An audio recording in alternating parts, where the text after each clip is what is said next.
Hello, my name is Nicholas Morgan, and I'm an editor at Aval News, and this is Turkey Abroad.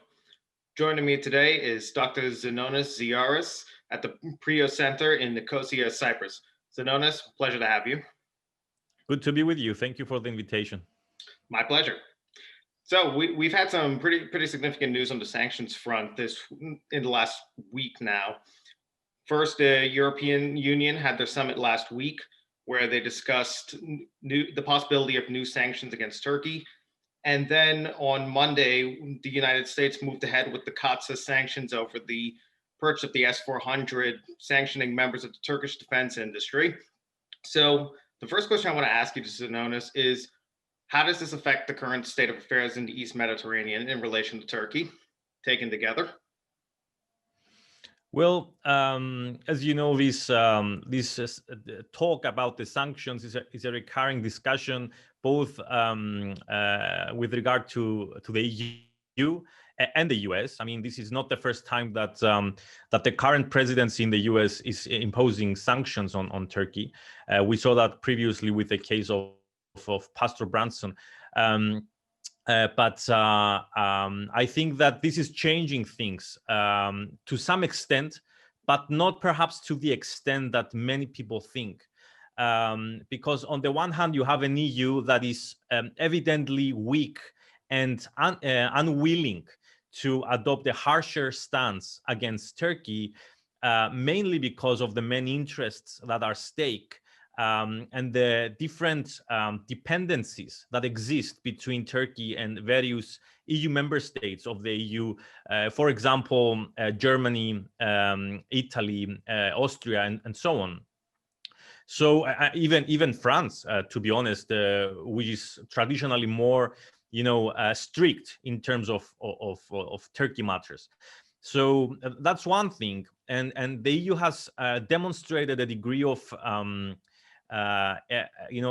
incredibility.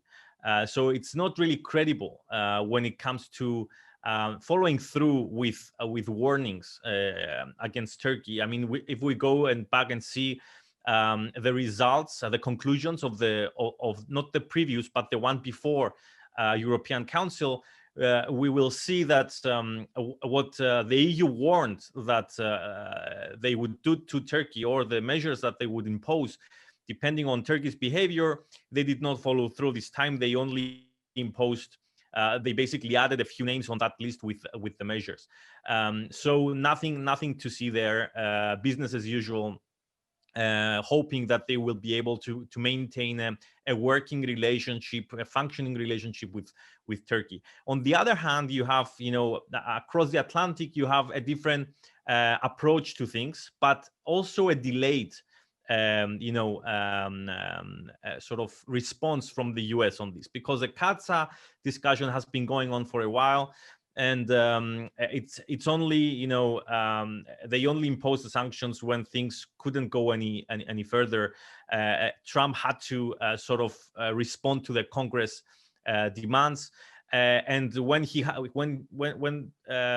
the time came, he did not really impose serious sanctions. I mean, he could impose sanctions on the banking sector, on the economy, things that they would really damage the Turkish economy and cause a lot of political problems to Turkey as well. Instead, he focused mainly on the defense sector and on specific persons in that domain, obviously affecting the Turkish defense industry, and more so in the long run.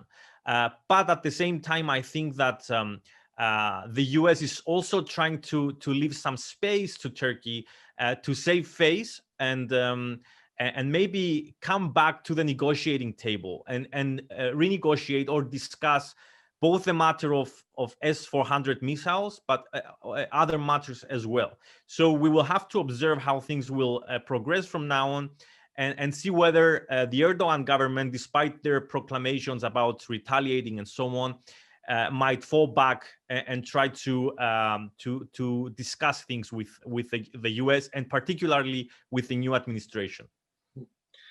So in Turkey, ahead of the EU summit last week, There was some suggestion in a few of the Turkish media outlets that they were saying that they did not expect really serious action to come from that summit against Turkey, and it does seem somewhat validated since they announced that they were going to expand the list of individuals and entities that they would sanction, but without explicitly naming who they'd be adding to it.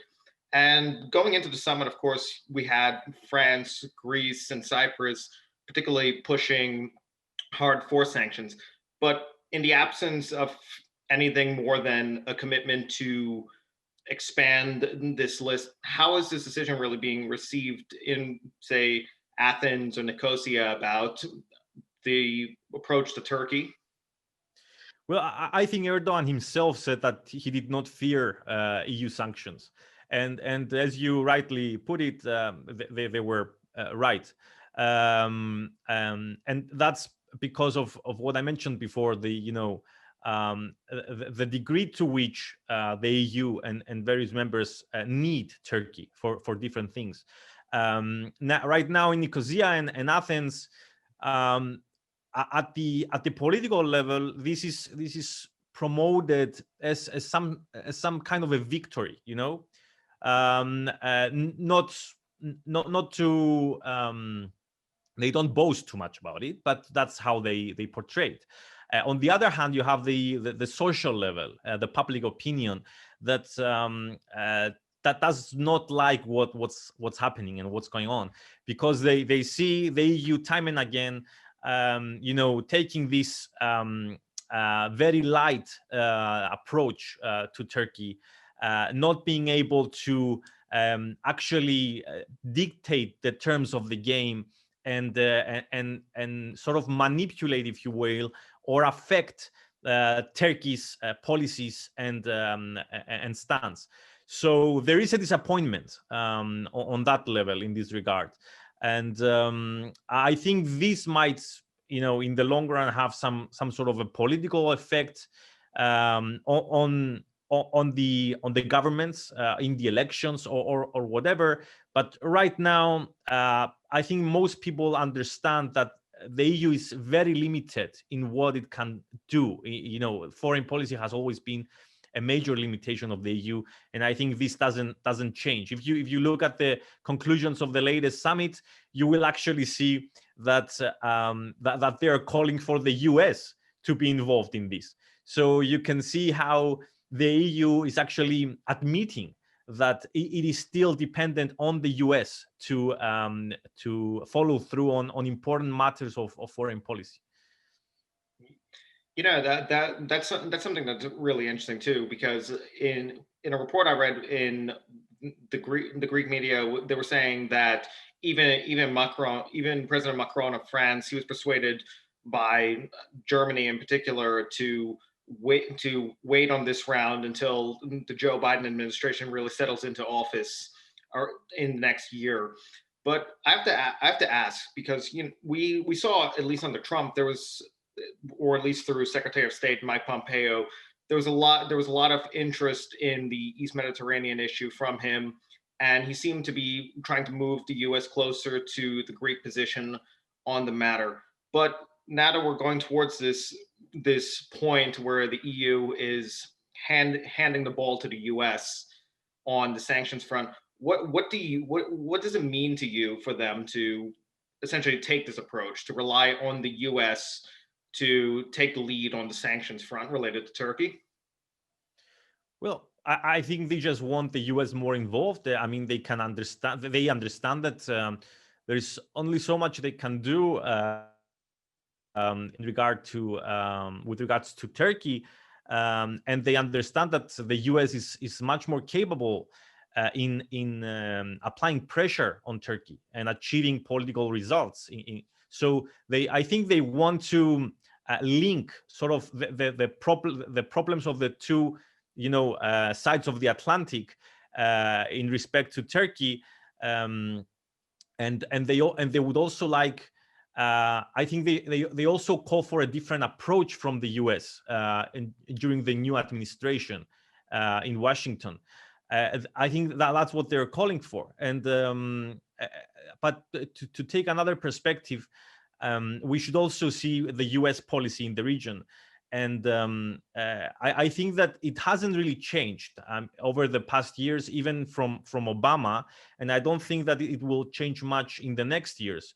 And that approach is the approach of, retreating from the region to some extent, from having, let's say, more boots on the ground, but at the same time trying to create the necessary relationships and partnerships with local actors. And at this point in time, Cyprus, Greece, Israel, we see what's happening with Israel, their approachment with the Arab world, the Muslim world more generally. So this is their new approach that has been going on for a while, maybe almost 10 years. And I think this works in two ways. One way is that these actors will be able to serve or complement US interests in the region.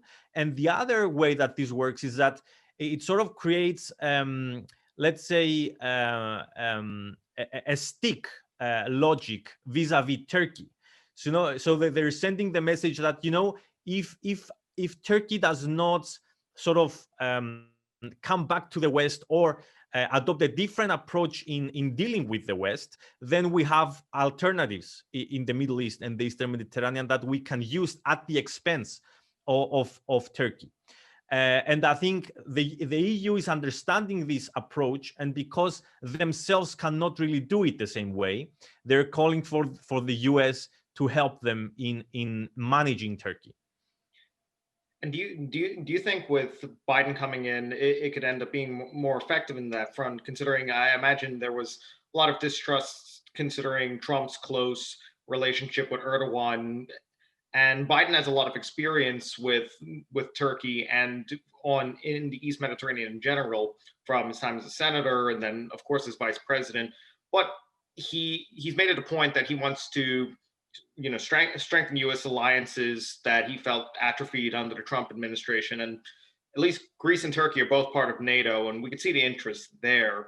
But of course, a lot of arguments in the U.S. sometimes go that they don't want to push Turkey too hard, or they might drift further towards Russia. It was floating around between Germany and France, and they don't want to push Turkey too far away. Do you think that's going to be a concern, that they might still be at risk of watering down any action, or do you think it just kind of creates the conditions for at least a more effective exchange of ideas on how to solve the situation and de-escalate tensions? Sorry, I lost you for a while there. Could you maybe summarize the question? No problem. Do you think that Biden's concern about rebuilding alliances, whether, say in this case NATO, and not pushing Turkey too far towards, say, Russia and China, do you think that might water down? Do you think that just sets more condition, a better stage to really negotiate these differences and de-escalate? Sure, that's an interesting question. I think that the new administration would be, almost the same in essence with the previous one, meaning that they will still follow a logic of transactionalism. So they will maintain a transactional relationship with Turkey, but at the same time have this carrot and stick approach, doing their best to keep Turkey close to the US. The historic dilemma that the US is facing right now with regard to Turkey is that it realizes the problematic, the problems that Turkish foreign policy is causing for the US in the region and beyond. But at the same time, they also realize that if they adopt a harsher stance towards Turkey, they will indeed push it away towards Eurasianism, the Russia, China, and generally non-Western and even anti-Western actors, as we've seen Turkey developing such relationships. So we might be surprised and see Biden actually making more efforts in that respect. So trying to lure Turkey back to the US by providing some carrots, but at the same time continuing this policy of sticks that Trump, on some level and to some extent, started. You know, when the European, at the end of the European summit, when they released the new resolution, it in many ways looked exactly like the one that they produced in October, talking about the need to continue diplomacy, but also keeping room for sanctions. There was one change that stood out to me, and that was that they mentioned taking these issues beyond the Eastern Mediterranean, talking about assessing the relationship with Turkey in the entire region. And that seems to echo at least some of the French position about Turkish actions, whether it's in Syria or Nagorno-Karabakh or in Libya. But what I want to ask is, do you think, of course, there's a connection between all these topics, especially, say, Libya, Syria, the refugee situation, the East Mediterranean. But do you think that this is a realistic expectation of the EU to try to go this approach, or do you think this is something that's going to be also supported by the US or enabled by the US to actually succeed? Yeah, I think you're right in that this statement sort of reflects the concerns of certain EU member states, particularly France and Greece and Cyprus. I think the EU can, observe and review and report on Turkish policy in the broader region, and it is a justified thing to do because I think there is a common now. There is a consensus and a common understanding that Turkish regional policy is not a defensive policy like officials in Ankara would like to say. It's more of a revisionist policy that extends far beyond Turkey's borders and sort of defines national security in terms of regional doctrine, stretch hegemony. So I think that the EU can, do that, but I don't think they can be effective in dealing with that.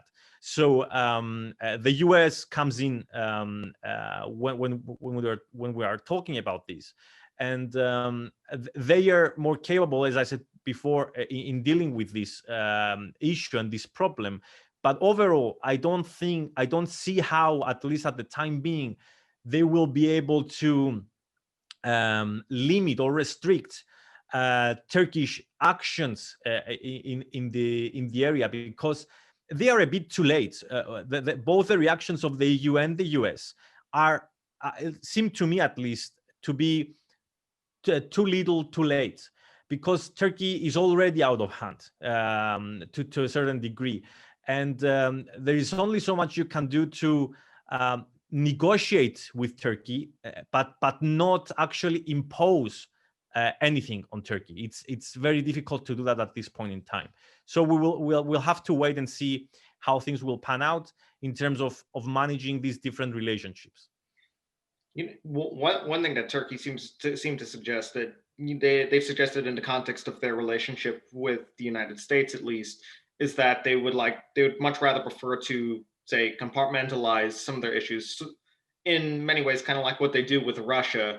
And it does seem that they will not want to really bunch in together the disputes with Greece and Cyprus on the one hand, and then of course their policies in Libya, which aggravates France, of course, and is obviously connected to that maritime deal they concluded last year with the GNA in Tripoli.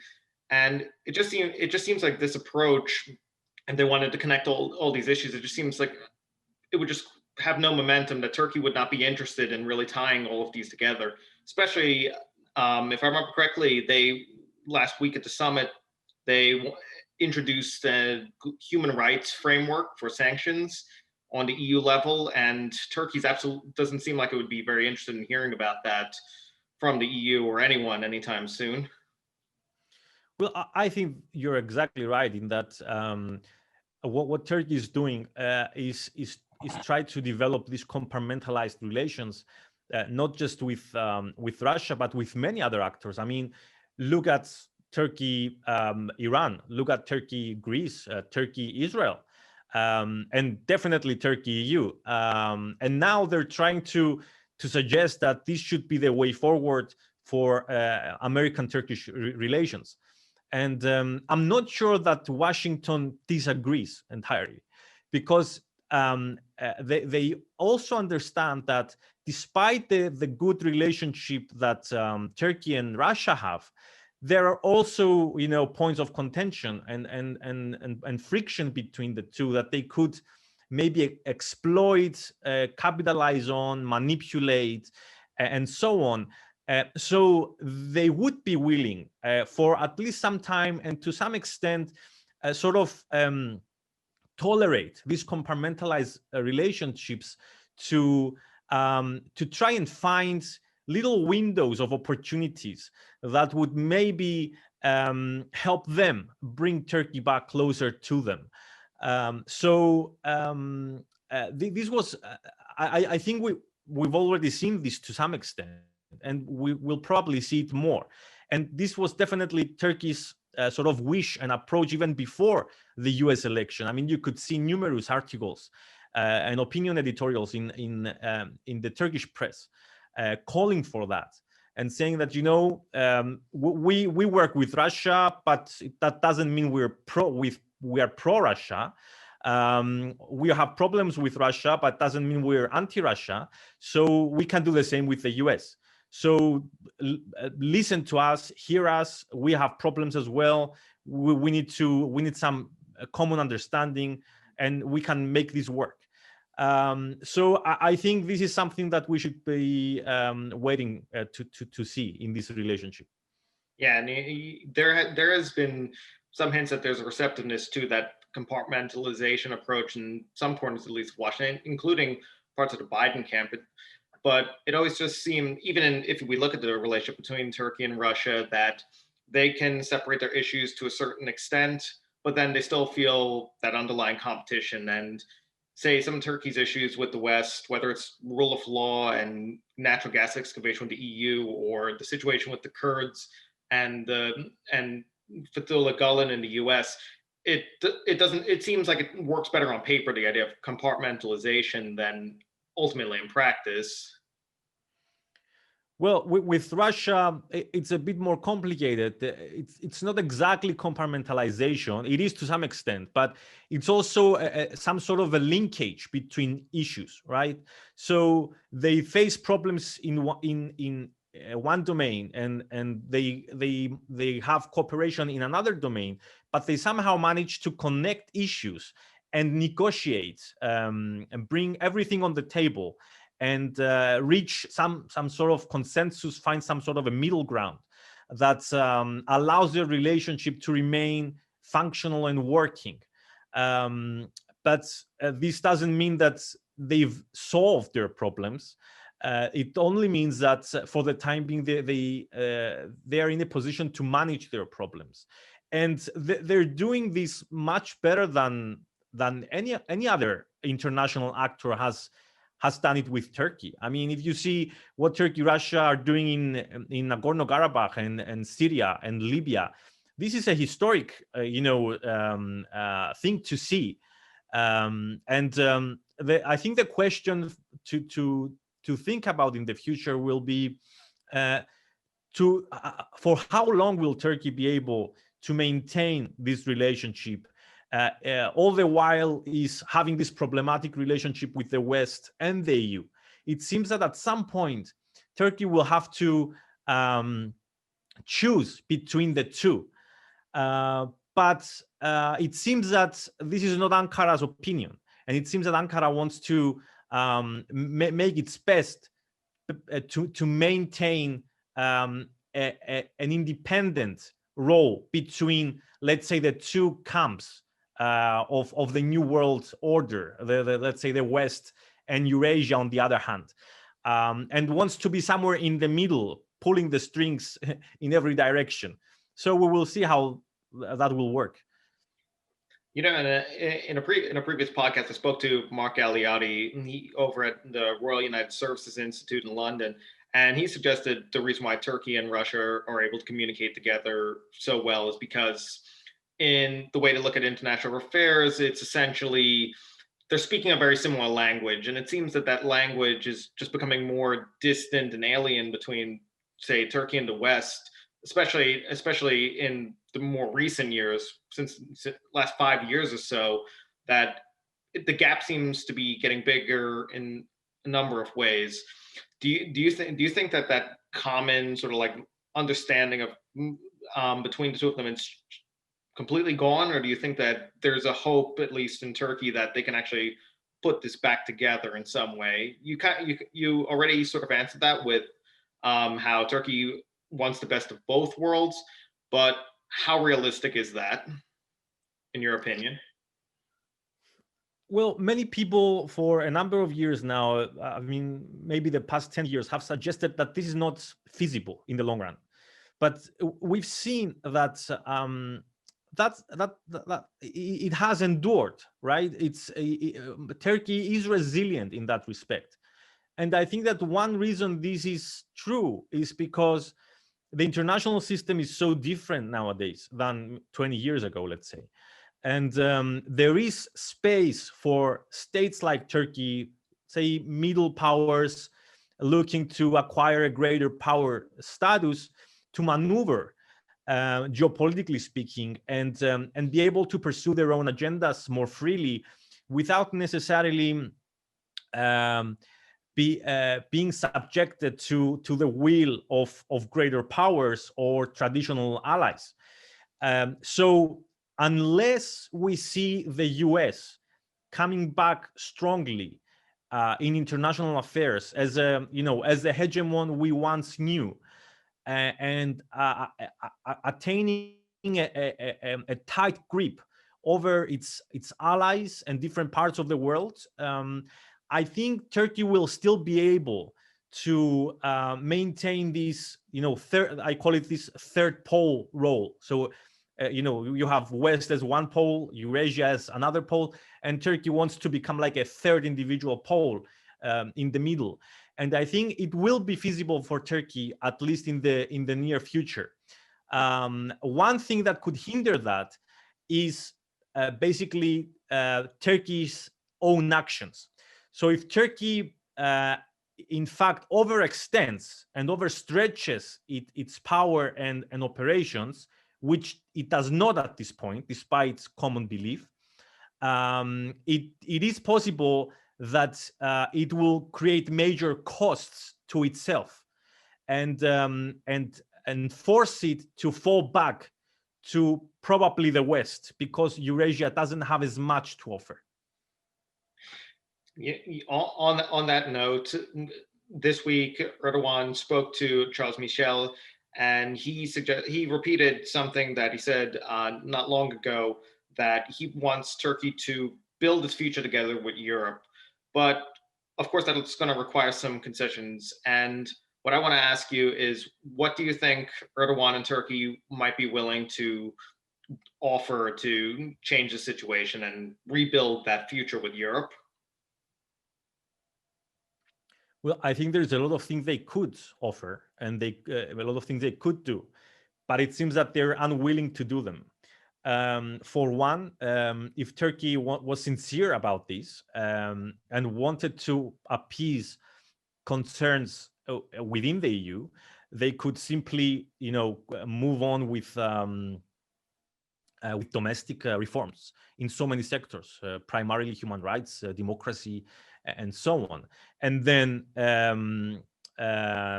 mitigate their stance in various foreign policy issues. Cyprus is one of them. Greece is another. So from this perspective, I think that Turkey wants a relationship with the EU, definitely, but on its own terms, not the terms of the EU. And we do know that the EU is unable to offer Turkey, let's say, a full membership.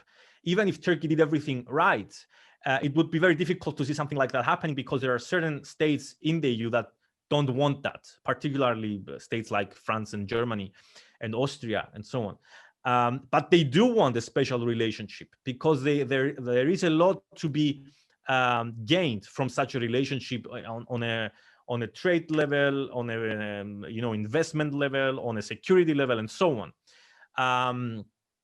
But I think it will take some time to reconfigure this relationship, because this is what Turkey is trying to do.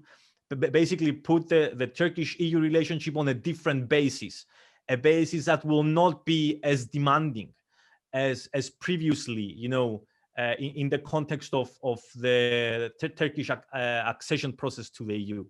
And I think the EU would like that, because it will serve both their interests. No full membership, no breakup, but some sort of a working, beneficial, mutually beneficial relationship. Dr. Zenonas Tziarras, this was a great conversation, and it was great to have you on. And I really do hope that you can join me again sometime soon here on Turkey Abroad. Thank you very much for having me. It was a pleasure. I'll be with you anytime. My name is Nicholas Morgan, and this is Turkey Abroad.